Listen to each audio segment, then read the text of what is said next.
Hello વિદ્યાર્થી મિત્રો, આજે આપણે યુનિટ 2ની શરૂઆત કરવાની છે. યુનિટ 1 છે આપણે પૂર્ણ કરેલું છે. તો યુનિટ 2ની આપણે શરૂઆત કરીએ. યુનિટનું નામ છે ધંધાકીય સેવાઓ 1.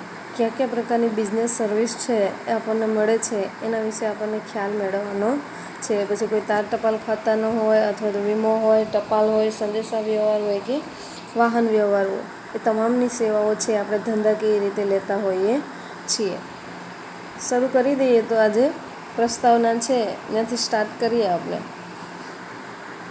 તો કે અર્થતંત્રમાં સેવાઓનું મહત્ત્વ છે એ વધતું જાય છે. કઈ સેવાઓ રહેશે? ધંધાકીય સેવાઓ છે એ રહેશે. આપણને ખ્યાલ છે કે બિઝનેસ સ્ટાર્ટ કરીએ તો એમનું સ્ટાર્ટ થશે નહીં. એમાં ઘણી પ્રકારની આપણે સેવાઓ લેતા હોય, એ પછી સંદેશાની હોય કે વાહન વ્યવહારની હોય.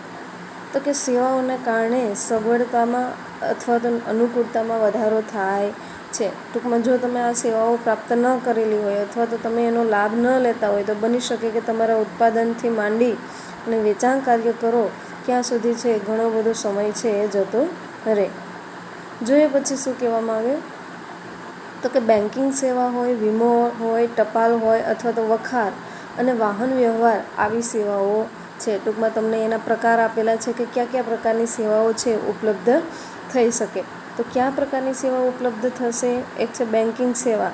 હવે સામાન્ય રીતે જે કાંઈ તમે આંકડાકીય માહિતી રજૂ કરતી માહિતી હશે એ ક્યાં હશે? તમારું અકાઉન્ટ હશે કેમાં? બેંકમાં. તો બની શકે કે બેન્કિંગ સેવાઓ પણ છે એ તમે ધંધાકીય સાથે સંકળાયેલા હોય તો એના લાભ તમે લઈ શકો. ત્યારબાદ વીમાની સેવા તમે લીધેલી હશે. શું કામે? કોઈ આગ અકસ્માત અથવા તો આકસ્મિક સંજોગ એવા ઊભા થાય અને તમારા ધંધાને છે નુકસાન થાય તો એવું ન બને એટલા માટે છે આ વીમો છે એ બધો ઉતરાવતા હોય છે. ત્યારબાદ તાર ટપાલ છે એની સેવા, વખારની સેવા. હવે સ્ટોર જે કાંઈ માલ છે, ઉત્પાદન છે એમનેમ તો નહીં ચાલતું હોય, જે તે વખારમાં છે એનો સ્ટોર કરાયેલો હશે. વખાર જ ન હોય તો જે તે વસ્તુનું ઉત્પાદન કાર્ય છે એ બંધ પડે અને પરિણામે છે જે તે બજારમાં છે એનું ઉત્પાદન આવે નહીં. પછી છે કે વાહન વ્યવહારની સેવાઓ. વાહન વ્યવહાર તમને ખબર જ છે કે જે કાંઈ વસ્તુઓનું ઉત્પાદન થાય અને બજાર સુધી છે આપણે એકલા હાથે લઈ જવાના નથી. એ માટે આપણે કોની મદદ લઈશું અથવા કોની સેવા પ્રાપ્ત કરશું? વાહન વ્યવહારની. જોઈએ નેક્સ્ટ. તો કે આ સેવાઓ માત્ર વાણિજ્યના અંગ તરીકે વેપારને જ મદદ કરતાં બનતી નથી, પરંતુ તેનાથી પણ આગળ વધીને હવે કોને કોને ઉપયોગી થાય? તો કે ઉદ્યોગો છે, ખેતી છે અને અન્ય તમામ ધંધાને છે એ મદદગાર બને છે. ટૂંકમાં વાણિજ્ય અંગેની સેવા છે એ માત્ર ધંધા પૂરતી છે ને આપણા જેવા લોકો પણ એનો ઉપયોગ છે એ કરે છે. ટૂંકમાં ધંધાકીય સેવાઓ એ હશે, બિનધંધાકીય હશે કે તમામ છે આ પ્રકારની સેવાઓનો લાભ લેતા હશે. એ પછી ખેતી ઉદ્યોગ હોય કે ખેતી હોય અથવા તો અન્ય બીજો કોઈ ધંધાથી શરૂઆત કરતા હોય તો એમાં પણ આ સેવાઓની પોતે ઉપયોગ કરશે અથવા તો એની મદદ લેશે. નેક્સ્ટ જોઈએ તો કે બેન્કિંગ, વીમો, ટપાલ, વખાર અને વાહન વ્યવહારની સેવાઓમાં એટલું બધું વૈવિધ્ય આવી ગયેલું છે કે તે આર્થિક પ્રવૃત્તિઓની સીમાઓ છે એ વટાવી ગઈ છે. ટૂંકમાં તમે કોઈ ધંધાની શરૂઆત કરેલી હોય, કોઈ વસ્તુનું ઉત્પાદન કરતા હોય અને જો તમારી પાસે આ સેવાઓ પ્રાપ્ત ન હોય તો બની શકે કે તમે આટલી પ્રોગ્રેસ છે એ આટલી પ્રગતિ છે એ કરી શકો નહીં. તો કે પોતે કે અને તે કૌટુંબિક તથા સામાજિક વ્યવહારોની સેવાઓ પણ બની ગયેલી છે. ટૂંકમાં છે આપણે ધારીએ અથવા તો ઈચ્છીએ નહીં છતાં પણ આવી સેવાઓ છે આજે ઉપલબ્ધ છે કે જે બધા જ લોકો, સમાજ પણ છે અને જે કાંઈ ધંધાકીય લોકો હોય એ પણ એનો ઉપયોગ છે આજે કરતા થયેલા છે. તો કે આધુનિક જમાનામાં આ સેવાઓના ક્ષેત્રે કઈ કઈ સેવાઓ આવશે? એમાં એ પછી ઉદ્યોગની આવશે, ખેતીની પણ આવશે અને અન્ય પણ આવશે કે જે તાર ટપાલ હોય, વાહન વ્યવહાર હોય અથવા તો સંદેશા વ્યવહારો, એ તમામ સેવાઓના છે એ લાભ લેતી થયેલી છે. શું કહેવા માગે? તો કે સેવાઓના ક્ષેત્રે વિવિધતા અને વિશિષ્ટતા જોવા મળે છે. હવે તમને મને બધાને ખ્યાલ છે કે આ જે કાંઈ મોડર્ન યુગ છે, આધુનિક યુગ છે એ એમનેમ ચાલવાનો નથી. જે કાંઈ તમારે ધંધાને પ્રગતિ કરવી હશે તો આ તમામ સેવાઓ છે તમારે વિકસાવવી પડે, એનું તમારે મદદ લેવી પડે, એમ થશે નહીં. ત્યારબાદ જોઈએ તો કે આ સંસ્થાઓ પરસ્પર અવલંબિત બની ગઈ છે. ટૂંકમાં પરસ્પર આધાર રાખે છે. એ પછી સંદેશા વ્યવહાર હોય કે વાહન વ્યવહાર હોય એકબીજા ઉપર છે એ ડિપેન્ડેન્ટ રહેવાના છે. ધંધો છે આવી સેવાઓ ઉપર નિર્ભર રહેશે. જોઈએ વીમાનો અર્થ એટલે કે ઇન્સ્યોરન્સ છે એ શું કહેવા માગે, એની વ્યાખ્યા, એનો અર્થ છે આપણે ભણશું. તો કે વીમો એટલે બે પક્ષકારો વચ્ચેનો એવો લેખિત કરાર કે જે દ્વારા વીમો લેનાર પ્રીમિયમની રકમના અવેજના બદલામાં વીમો ઉતારનાર પાસેથી એવું વચન મેળવે છે કે જો તેને, એટલે કોણ રહેશે? વીમો લેનાર પોતે. તો કે એ નક્કી કરેલા જોખમોના કારણે નુકસાન થાય તો નક્કી કરેલી રકમની મર્યાદામાં અને નક્કી કરેલી ગણતરી પ્રમાણે આર્થિક નુકસાન ભરપાઈ કરી આપવામાં આવશે. ટૂંકમાં વીમો એટલે તમે શું કહી શકો? એક પ્રકારનો કરાર. પરંતુ કેવો કરાર હશે? આ લેખિત હશે, મૌખિક હશે નહીં. મોઢેથી બોલેલું જે કંઈ હશે એને આપણે કરાર કહી શકીએ નહીં. કરાર તો કહેવાય પરંતુ એને મૌખિક કરાર. આમાં શું છે? લેખિત કરાર છે એ ઇમ્પોર્ટન્ટ છે. ટૂંકમાં કરાર તો થયેલો હશે પરંતુ કેટલા પક્ષકારો હશે? બે પક્ષકારો વચ્ચેનો છે એ કરાર થયેલો હશે. અને આવા લેખિત કરારમાં શું નક્કી થયેલું હશે? કે વીમો લેનાર છે, ટૂંકમાં જો તમે પોતે વીમો લેનાર હોય તો તમારે શું કરવાનું રહેશે? તમે જે કાંઈ સેવાઓ લ્યો છો એના બદલામાં તમારે છે પ્રીમિયમ ભરવાનું રહેશે. ને સામા પક્ષને શું કરવાનું રહેશે? સામો પક્ષ એટલે શું રહેશે? વીમો ઉતરાવનાર પોતે. એટલે કે બેંકમાં જે સેવા આપતો હોય એ મેનેજર, તો એ પોતે છે તમારે સેવા આપશે અને સેવાના બદલામાં એ પોતે વીમો છે એ ઉતરાવી આપશે. ને એનું કાર્ય શું રહેશે? તો કે તમને જો કોઈ આર્થિક નુકસાન થાય તમારા ધંધામાં, તો એ નુકસાનના બદલામાં છે એ વળતર ભરપાઈ કરી ચૂકવા આપવા બંધાયેલા છે. શું કામે? તમને પ્રીમિયમ છે નિયમિતપણે ચૂકવેલું હશે. તો આપણે અર્થની દૃષ્ટિએ શું કહી શકીએ? તો કે વીમો એટલે બે પક્ષકારો વચ્ચેનો એવો લેખિત કરાર કે જેના દ્વારા વીમો લેનાર છે એ પ્રીમિયમની રકમના અવેજના બદલામાં વીમો ઉતરાવનાર પાસેથી એવું વચન મેળવે છે કે જો તેને એટલે કોણ રહેશે? વીમો લેનાર પોતે. એને જો કોઈ નુકસાન થાય તો નક્કી કરેલા જોખમોના કારણે નુકસાન થાય તો નક્કી કરેલી રકમની મર્યાદામાં અને નક્કી કરેલી ગણતરી પ્રમાણે આર્થિક નુકસાન ભરપાઈ કરી આપવામાં આવશે. હવે તમે જેટલાનો વીમો ઉતરાવેલો હશે એ સમય મર્યાદા મુજબ અથવા તો એ રકમની મર્યાદા મુજબ છે તમારે એની ચૂકવણી કરવામાં આવશે. જેટલી રકમનો હશે એ મુજબ. અડધી રકમનો વીમો હશે તો અડધું નુકસાન ભોગવશો તમે, આખી રકમનો હશે તો સંપૂર્ણ નુકસાનને વળતરને પાત્ર તમે રહેશો. આ હતો વીમો એટલે શું, એટલે ઇન્સ્યોરન્સ એટલે શું. તો કે વીમાના લેખિત કરારને વીમાની પોલિસી તરીકે ઓળખવામાં આવે છે. એક માર્ક્સમાં પૂછાઈ શકે કે પોલિસી કોને કહેવાય? તો આપણે કહી શકીએ કે વીમાના લેખિત કરારને છે વીમાની પોલિસી ગણવામાં આવે છે. તો કે વીમો જોખમ દૂર કરતો નથી પરંતુ જોખમથી પેદા થતા આર્થિક નુકસાનનું વળતર આપે છે. હવે ભાઈ આપણે વીમો ઉતરાવેલો હોય તો આપણને એવું ન કહે, કોઈ જોખમ આવતું હોય તો વીમો એમ ન કહે કે ભાઈ રોકાઈ જાય. એ શું કરશે? જે કાંઈ નુકસાન છે થશે એ પછી ગમે એટલું નુકસાન હોય, તમે જેટલી રકમ ભરપાઈ કરી આપેલી હશે એના વળતર મુજબ છે એ તમને એનું વળતર મળશે. કોનું? જે તે નુકસાન થયેલું હશે એની સામે. ટૂંકમાં આર્થિક નુકસાનનું વળતર સ્વરૂપે જો કોઈ સહાયરૂપ હોય તો એ આપણો વીમો રહેશે. નેક્સ્ટ જોઈએ સિદ્ધાંતો શું કહેવા માગે. તો કે વીમાના મૂળ સામાજિકતા સાથે સંકળાયેલા છે અને તે બે પક્ષકારો વચ્ચેનો કરાર બને છે. અગાઉ આપણને આવી જ ગયું એના અર્થમાં કે વીમો છે એ બે પક્ષકારો વચ્ચેનો લેખિત કરાર છે અને બંને પક્ષકારો એ કેમાં આવશે? સામાજિક દ્રષ્ટિએ જોઈએ તો સમાજમાં જ આવે. પછી જોઈએ તો કે આમ વીમો સામાન્ય કરાર નથી અને તેને સામાન્ય કરારના કાયદાથી જોડી શકાય નહીં. ટૂંકમાં વીમો છે એ સામાન્ય રહેશે નહીં. કેવો રહેશે? એક વિશિષ્ટ પ્રદાન છે પોતે આપે છે એટલે એને વિશિષ્ટ આપણે કહી શકીએ. તો કે વીમો છે વિશિષ્ટ કરાર હોવાથી તેને સામાન્ય કરારના સિદ્ધાંતો ઉપર અમુક પ્રકારના એના સિદ્ધાંતો આપેલા છે. તો ભણીએ આપણે એના સિદ્ધાંતો છે એ શું કહેવા માગે. સૌપ્રથમ એનો સિદ્ધાંત જોઈએ આપણે કે સંપૂર્ણ ભરોસાનો સિદ્ધાંત. જો એ પ્રિન્સિપલ્સ ઓફ જે કાંઈ એનો વિશ્વાસને પાત્ર સિદ્ધાંત હશે એ સિદ્ધાંત મુજબ છે આપણે ભણવાનું રહેશે. તો કે principal of utmost good faith. તો એના વિશે ભણીએ આપણે. સંપૂર્ણ ભરોસાનો સિદ્ધાંત છે એ શું કહેવા માગે? તો કે વીમાના કરારનો હેતુ નફો મેળવવાનો ક્યારેય હોઈ શકે નહીં.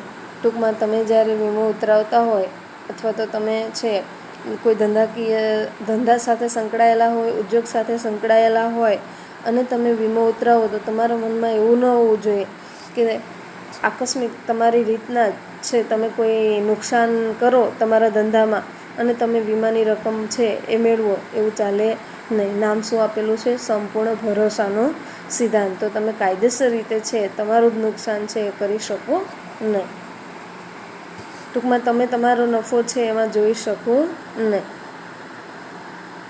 તો કે વીમા કરારનો હેતુ નુકસાનનું આર્થિક વળતર મેળવવાનો છે. ટૂંકમાં અગાઉ કીધેલું છે કે એનો નફા મળવાનો હેતુ છે નહીં. શેનો હેતુ રહેલો છે? તમને કોઈ ધંધાકીય દ્રષ્ટિએ નુકસાન થાય તો એ નુકસાનનું વળતર ચૂકવવા માટેનો છે એ હેતુ રહેલો છે. તો કે વીમાનો મૂળભૂત અભિગમ છે એ સામાજિક છે. આથી વીમા કરારના પક્ષકારોએ પરસ્પર સંપૂર્ણ ભરોસો મૂકવાનો છે. ટૂંકમાં પક્ષકારો તો કેટલા હશે?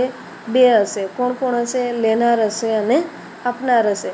ટૂંકમાં વીમો ઉતરાવનાર હશે અને એક વીમો લેનાર હશે. તો આ બંને પક્ષકાર વચ્ચે છે એકબીજા વચ્ચે સંપૂર્ણ ભરોસો છે હોવો જોઈએ. તો કે કરાર કરતી વખતે બંને પક્ષકારોએ પરસ્પરને જરૂર હોય તેવી વીમા વસ્તુ અંગેની બધી જ માહિતી છે એ આપવાની હોય છે. ટૂંકમાં વીમો એમનેમ તો થશે નહીં. વીમો પાકશે ક્યારે? કે તમે જ્યારે સંપૂર્ણ બાબતો છે સામેવાળાને જણાવશો. હવે બની શકે કે જો કોઈ તમે જણાવતા ન હોય પરંતુ એ બાબત છે તમારા ધંધાને લગતી હોય અથવા તો ધંધાને નુકસાન પામે એવી હોય તો તમારે એવી બાબત છે જે તે સામેવાળો એટલે કે વીમો ઉતરાવનાર વ્યક્તિ હોય એને તમારે કહેવી પડે. શું કામે? સંપૂર્ણ ભરોસાનો સિદ્ધાંત આપેલો છે એટલે. તો આમાં કીધેલું છે કે વીમા વસ્તુ અંગેની બધી જ માહિતી છે બંને પક્ષકારોએ એકબીજા વચ્ચે શેર કરવાની રહેશે. વીમો લેતી વખતે માહિતી પૂછવામાં ન આવેલી હોય છતાં જો કરાર ઉપર અસર કરતા હોય તો એક પક્ષે બીજા પક્ષને છે આ માહિતી આપવાની હોય છે. ટૂંકમાં છે બની શકે કે બંને વચ્ચે કરાર થતા હોય, કેવા? લેખિત કરાર. અને જો કોઈ એવી ઇફેક્ટ હોય, એવી અસર કરતા બાબત હોય તો પણ એકબીજાને છે એ કહેવાની રહેશે.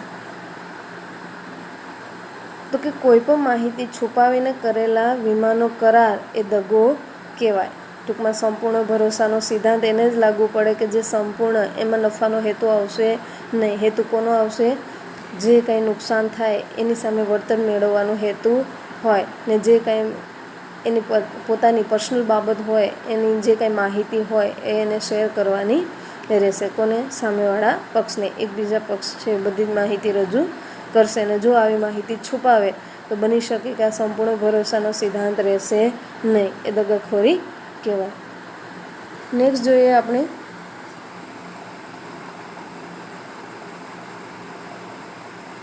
અને સંપૂર્ણ ભરોસાના સિદ્ધાંતનો ભંગ થયેલો ગણાય. ટૂંકમાં એનો સિદ્ધાંત જ છે કયો? સંપૂર્ણ ભરોસાનો સિદ્ધાંત. હવે તમે એ પાળો જ નહીં અને જે કાંઈ માહિતી છે તમે અંદર રાખો ને એનાથી તમારા ધંધાકીય નુકસાન થાય અને તમારે નફો કમાવાનો હેતુ છે એવો હોય તે સંપૂર્ણ ભરોસાના સિદ્ધાંતમાં આવશે નહીં.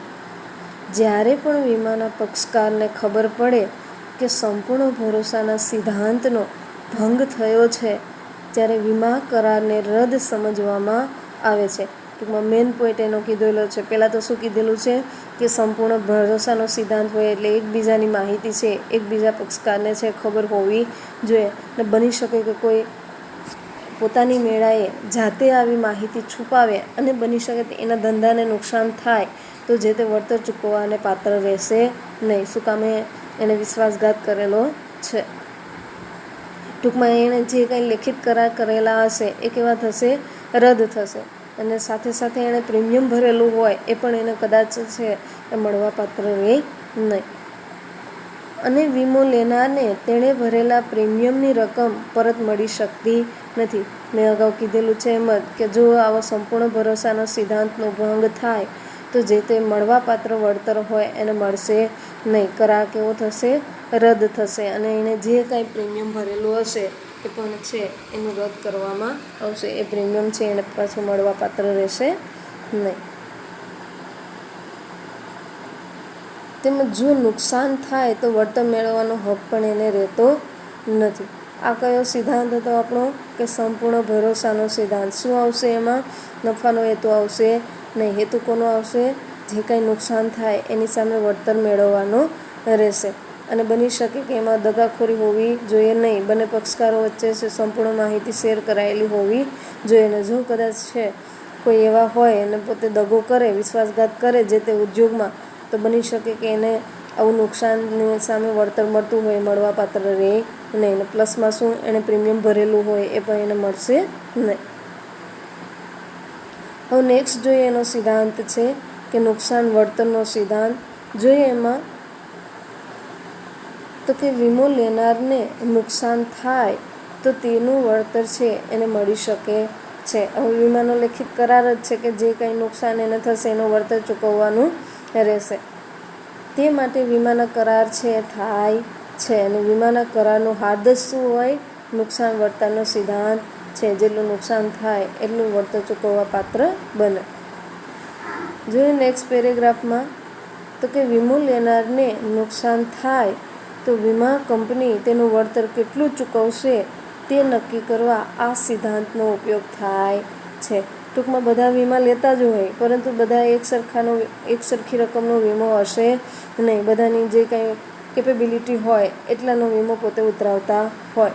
તો એના નુકસાનમાં જ એવું થાય. જો બની શકે કે કોઈ જેટલો વીમો ઉતરાવેલો હોય એના રકમના અનુસંધાને છે એને વળતર ચૂકવવાનું રહેશે. અડધો હોય તો અડધું નુકસાન ચૂકવાય. બની શકે સંપૂર્ણ હોય તો સંપૂર્ણ નુકસાનનું વળતર છે એને મળવાપાત્ર પણ રહે. તો કે વીમો ઉતરાવનારે તેને થયેલું નુકસાનનું વળતર છે એ પોતે મેળવી શકે છે. તો જ એણે લેખિત કરાર કરેલા હોય ને પોતે વીમો છે ઉતરાવેલો હોય. તો કે તે નફો કરી શકતો નથી, અર્થાત તો નુકસાન થયું હોય તેનાથી વધુ રકમના નુકસાનના વળતર તરીકે છે પોતે મેળવી શકતો નથી. ટૂંકમાં એટલું આપણે કહી શકીએ કે વીમો છે એ જેટલાનો એણે ઉતરાવેલો હોય એ રકમના અનુસંધાને છે એને વળતર છે એ મળે છે. એનાથી વધુ એક્સપેક્ટેશન પોતે રાખી શકે નહીં. તો કે જિંદગીના વીમાને નુકસાનના વળતરનો સિદ્ધાંત છે એ લાગુ પડતો નથી. ટૂંકમાં લાઈફ ઇન્સ્યોરન્સમાં છે તમે કોઈ વીમો ઉતરાવેલો હોય તો એને આ સિદ્ધાંત છે એ લાગશે નહીં. શું કામે? આપણું નામ શું છે? નુકસાન વળતરનો સિદ્ધાંત છે એટલે. નેક્સ્ટ જોઈએ એનો પેરેગ્રાફ તો કે વીમો લેનાર વસ્તુની કિંમત કરતાં ઓછી કિંમતનો વીમો ઉતરાવે તો ગર્ભિત રીતે સ્વીકારે છે કે ઓછી કિંમતના પ્રમાણસર નુકસાન તે ભોગવશે. ટૂંકમાં તમે ઓછી કિંમતનો વીમો ઉતરાવેલો હોય, દાખલા તરીકે તમે 1.5 લાખનો વીમો ઉતરાવેલો હોય તો તમને જે તે રકમમાં જેટલો કરાર થયેલા હશે એ કરારના અનુસંધાને છે અડધું નુકસાન થાય તો અડધું નુકસાનને વળતર છે તમારે મળે. અમે એક્ઝામ્પલ આપેલા જ છે. જોઈએ એમાં પહેલું તો કે દાખલા તરીકે એક વ્યક્તિએ તેની 5 લાખની વસ્તુનો 3 લાખનો વીમો ઉતરાવેલ હોય. વસ્તુ કેટલાની છે? 5 લાખની છે અને વીમો કેટલાનો ઉતરાવેલો છે? 3 લાખનો. પરંતુ વસ્તુ સંપૂર્ણ નાશ પામતા વધુમાં વધુ 3 લાખ નુકસાન છે એને વળતર તરીકે મળી શકે. ટૂંકમાં એણે વીમો છે 5 લાખનો ઉતરાવેલો, એની વસ્તુ છે એ 5 લાખની છે. વીમો કેટલાનો ઉતરાવેલો છે? 3 લાખનો. હવે કોઈ ફોલ્ટ આવે, નુકસાન આવે કોને? જે તે ઉદ્યોગ ધંધામાં બની શકે કે એને છે જે કંઈ એની વસ્તુ હોય એને નુકસાની થાય. અને નુકસાની થાય તો ભરપાઈ કેટલી કરવાની રહેશે? 3 લાખ. વીમા કંપની છે 5 લાખ ચૂકવે નહીં. શું કામે? એને 3 લાખનો વીમો છે ઉતરાવેલો છે એટલે. નેક્સ્ટ જોઈએ તો કે એક વસ્તુની કિંમત કેટલી છે? 5 લાખ છે, પરંતુ તેનો વીમો છે એ 3 લાખનો લેવામાં આવેલો હોય અને તે વસ્તુ આંશિક સ્વરૂપે નુકસાન પામતા 2 લાખનું નુકસાન થાય તો ઉતરાવેલ વીમાની રકમનું પ્રમાણસર છે એ કેટલું લેશે? 1,20,000. ટૂંકમાં એની કિંમત કેટલી છે? એની વસ્તુની કિંમત કેટલી છે? 5 લાખની. વીમો કેટલાનો ઉતરાવેલો છે? 3 લાખનો. એમાં પણ પાછું એને અડધું નુકસાન થયેલું છે. સંપૂર્ણ વસ્તુ નાશ પામેલી નથી. તો અડધું નુકસાન હોય તો વીમો પર કેટલો મળશે? અડધો મળે, એટલે 1,20,000 છે એને મળવાપાત્ર રહે. જોઈએ નેક્સ્ટ, તો કે વસ્તુની કિંમત 5 લાખ હોય અને વીમો 5 લાખનો ઉતરાવેલ હોય. હવે સ્વાભાવિક છે કે વસ્તુ કેટલાની છે? 5 લાખની છે. વીમો કેટલાનો છે? 5 લાખનો છે. એટલે જેટલું નુકસાન થાય એટલું એને મળવાપાત્ર રહેશે વળતર સ્વરૂપે. એટલે એમાં કંઈ વિચારવાની જરૂર છે નહીં. ટૂંકમાં સંપૂર્ણ વળતર છે વીમા કંપની એને ચૂકવશે. શું કામે? તો કે સંપૂર્ણ વીમો છે એને ઉતરાવેલો છે એટલે. હવે ત્રીજું જોઈએ કે વીમા યોગ્ય હિતનો સિદ્ધાંત છે એ શું કહેવા માગે. આપણે 2 સિદ્ધાંત જોયા. એક છે સંપૂર્ણ ભરોસાનો સિદ્ધાંત, નેક્સ્ટ નુકસાન વળતરનો સિદ્ધાંત. હવે ત્રીજો આપણે જોઈએ તો કે વીમા યોગ્ય હિતનો સિદ્ધાંત. જોઈએ એમાં શું કહેવા માગે. તો કે વીમા યોગ્ય હિતનો સિદ્ધાંત એટલે વીમો લેનારને વીમા વસ્તુમાં આર્થિક હિત હોવું જોઈએ. હવે વીમો લેનાર છે બંને પક્ષકાર વચ્ચે એમનેમ કરાર થયેલા હશે ને લેખિત કરાર થયેલા હશે તો એમાં પણ એનું કંઈક આર્થિક હિત છે સંકળાયેલું હોય.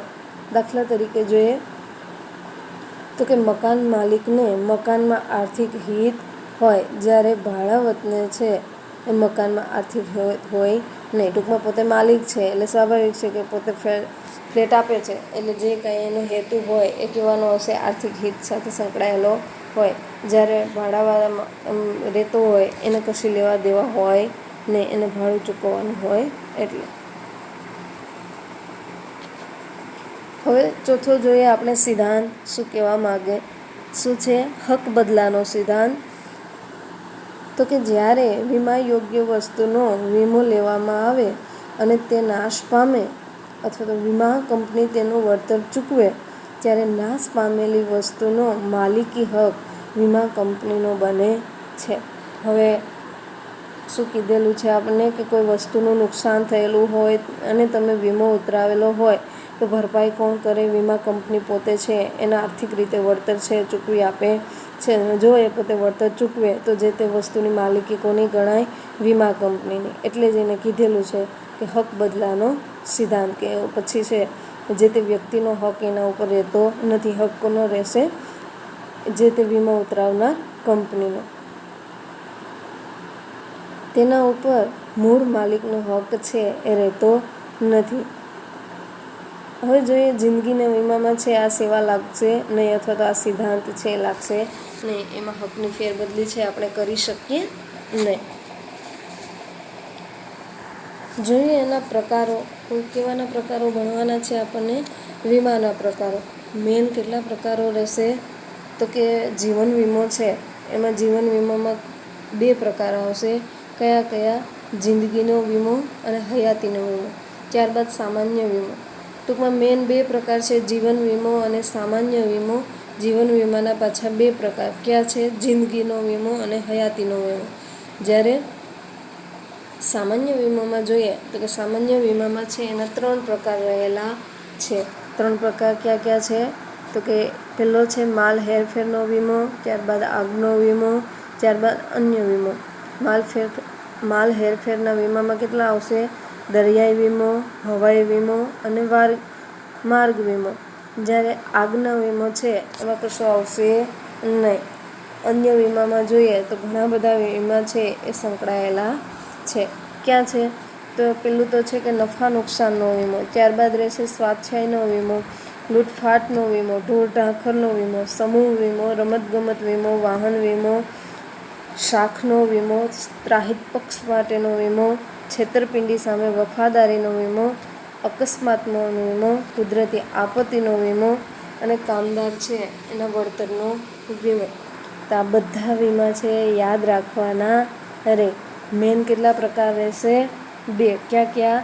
જીવન વીમો અને સામાન્ય. જીવનના કેટલા રહેશે? 2. કયા કયા? જિંદગીનો અને હયાતીનો. ત્યારબાદ સામાન્ય વીમાના કેટલા પ્રકાર રહે? 3. ક્યાં ક્યાં? માલ હેરફેરનો વીમો, આગનો વીમો અને અન્ય વીમો. હવે આગમાં તો કશું આવતું નથી. માલ હેરફેરમાં મુખ્ય પાછા 3 પ્રકાર. ક્યાં? માર્ગમાં જતા હોય એટલે સ્વાભાવિક છે કે જે તે વસ્તુને નુકસાન થાય એટલા માટે પહેલાં તો દરિયાઈ આવશે, હવાઈ આવશે અને માર્ગ વીમો. ત્યારબાદ અન્ય વીમામાં છે એ ઘણા બધા પ્રકાર છે ને બધા જ પ્રકાર તમારે યાદ રાખવાના રહે. જોઈએ એમાં તો કે નફા નુકસાનનો વીમો, સ્વાધ્યાયનો, લૂંટફાટનો, રમતગમતનો, સમૂહનો, વાહનનો, ત્યારબાદ શાખનો વીમો, ત્રાહિત પક્ષપાતનો વીમો, છેતરપિંડીનો, અકસ્માતનો, કુદરતી આપત્તિ અને કામદાર વર્તનનો વીમો. આટલા વીમા. અને ઢોર ઢાંખર તો રહી ગયા, તો ઢોર ઢાંખરનો વીમો છે. આટલા વીમા રહે. જોઈએ નેક્સ્ટ આપણે જીવનનો વીમો. એમાં પહેલું લાઈફ ઇન્સ્યોરન્સ, LIC જેવું. જોઈએ તો કે જિંદગીનો વીમો શું કહેવા માગે, તો કે જે વ્યક્તિનો વીમો લીધો હોય તે વ્યક્તિનું મૃત્યુ થાય ત્યારે તેના વારસદારને વીમા કંપની નક્કી કરેલી રકમ ચૂકવવાનું વચન આપે તેવા કરારને જિંદગીનો વીમો કહેવામાં આવે છે. ટૂંકમાં જ્યારે તમે આ પ્રકારનો વીમો ઉતરાવો ત્યારે તમારી હયાતી દરમિયાન છે જે તે રકમ છે મળવાપાત્ર રહેશે નહીં. ટૂંકમાં કોઈ વ્યક્તિનું મૃત્યુ થાય ત્યારે એને વીમો ઉતરાવેલો હોય તો એ વીમાની રકમ કોને મળશે? એના વારસદારને.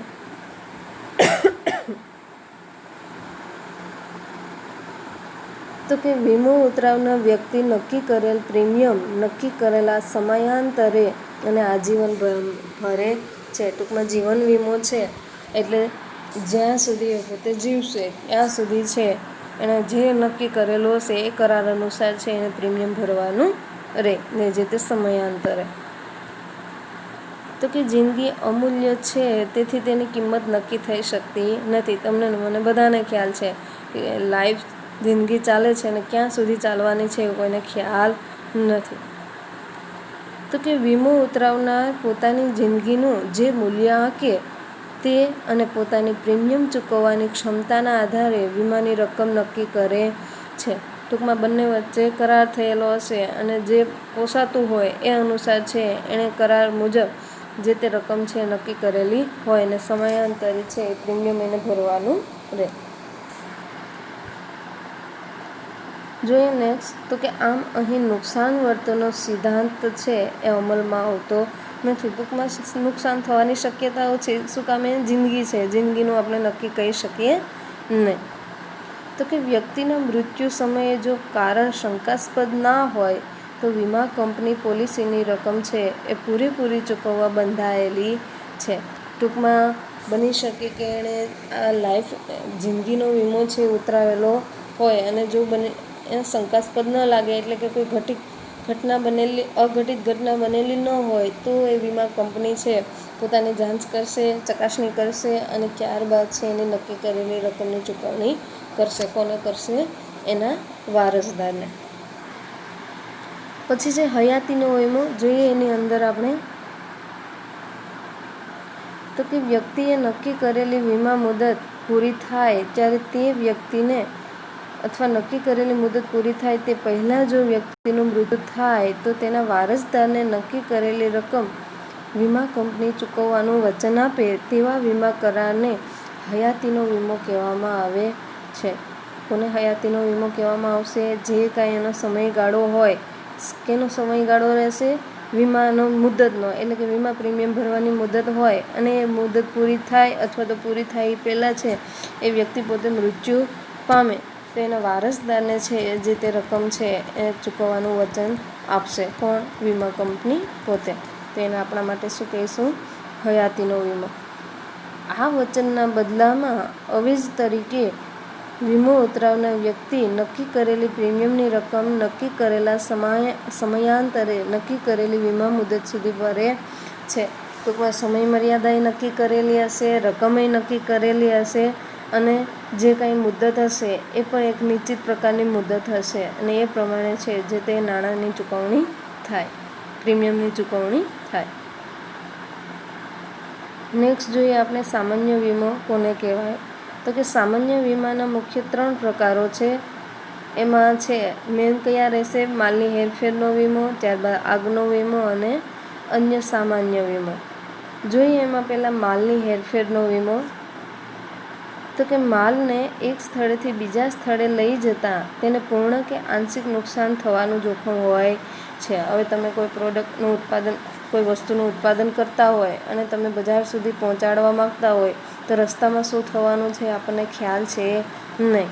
તો જે કાંઈ વસ્તુઓને નુકસાન થાય ને બની શકે તમે કોઈ વીમો ઉતરાવેલો હોય તો એ નુકસાન સામે વળતર તમારે મળે. આ અંગેના વીમામાં આપેલું છે કે આવશે દરિયાઈ વીમો, હવાઈ વીમો અને માર્ગ વીમો, કે જે પરિવહનને લગતા વીમા છે અને વસ્તુ પહોંચતા જે કાંઈ નુકસાન થાય એ વળતર મળે.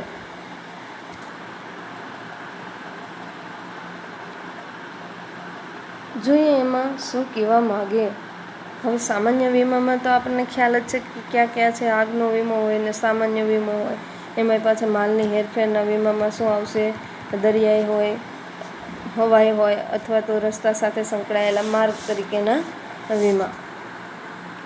દરિયાઈ વીમામાં શું આવશે તો કે દરિયાઈ માર્ગે માલ મોકલવાનું ઘણું સસ્તું છે પરંતુ વિલંબકારી અને જોખમી પણ છે. હવે દરિયાઈ છે, ક્યારે દરિયામાં છે જે તે વસ્તુ જતી રહી અથવા તો નુકસાન પાત્ર બને એ આપણે નક્કી કહી શકીએ નહીં. તોફાન આવે તો બની શકે કે સંપૂર્ણ વસ્તુ નાશ પામે. એટલે દરિયાની જે કંઈ નુકસાન છે આપણે નક્કી કરી શકીએ નહીં, જોખમી વસ્તુ છે એટલે. 18મી સદી પહેલાં મોટાભાગનો આંતરરાષ્ટ્રીય વેપાર છે એ દરિયાઈ માર્ગે થતો હતો. આથી વીમાનો આ પ્રકાર છે એ સૌથી જૂનો અને સર્વવ્યાપી છે. ટૂંકમાં બધાએ છે એ સ્વીકારેલો છે કે બની શકે કે દરિયાઈમાં જે કાંઈ વસ્તુ પહોંચતી કરવાની થાય અને નુકસાન થાય તો જે તે દરિયાઈ વીમો તમે ઉતરાવેલો હોય તો તમને એનું નુકસાન છે એની સામે વળતર મળી શકે.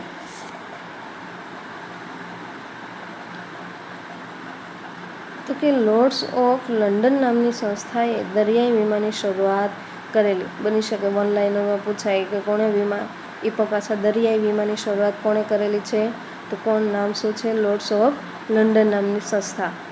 આ સંસ્થાએ 325 વર્ષથી પણ વધારે સમયથી પોતાની વિશ્વસનીયતા જાળવી રાખેલી છે.